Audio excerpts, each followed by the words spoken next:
This is Zilch. My name is Braden, and in the next 3 minutes, we're gonna program a table tennis playing robot. Because if you wanna get good at coding, here's the secret. Ready? You need to work on fun problems. Problems that'll motivate you up and over the learning curve.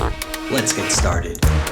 We're at Zilch.dev, and whether you're new to coding or a pro, table tennis is a great first game. We'll kick things off by choosing a programming language and creating a bot. Zilch makes getting started easy, even for beginners. Next, we'll connect our GitHub account. Don't have one? No problem. Creating an account is simple and free. By the way, this walkthrough hasn't been sped up at all.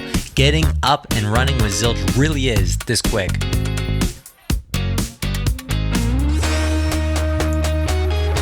Because this is a new bot, Zilch displays a welcome message with a couple handy resources. We're not gonna watch the step-by-step getting started guide now, but I hope you take a look later. What we will do is open a code space. What's a code space? It's a fully configured development environment right in our browser. Zero setup, zero hassle. In less than a minute, we'll be using tools pros use every day, building skills that are actually relevant, skills that open up six-figure job opportunities, skills that with Zilch are fun to build.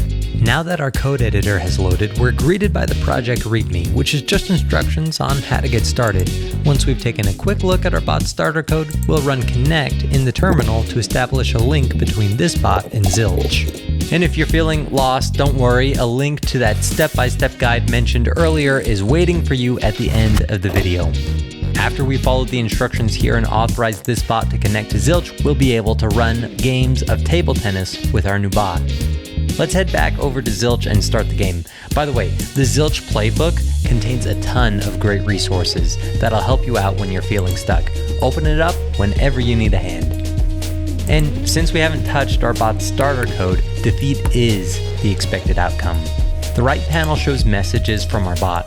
We control what messages appear with our bot's code, so it's a great debugging tool. Let's write some code. We want our paddle to intercept the ball. If the paddle's Y position is less than the ball's Y position, we'll return north from the move method. If the paddle's Y position is greater than the ball's Y position, we'll return south. Okay, with this update, I think we have a chance. Let's give it another shot. Our paddle's moving north and south relative to the ball, and nice! That means victory against the practice bot. Next up, let's play the boss bot. We're playing against the easiest table tennis boss right now. If we're lucky, we might be able to beat the easy boss without any further changes to our code.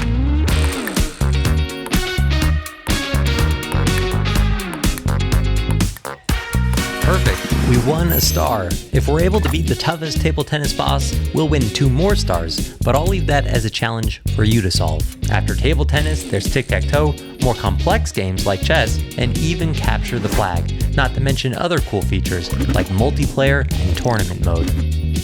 Can you defeat the table tennis boss bot? Give it a shot at Zilch.dev.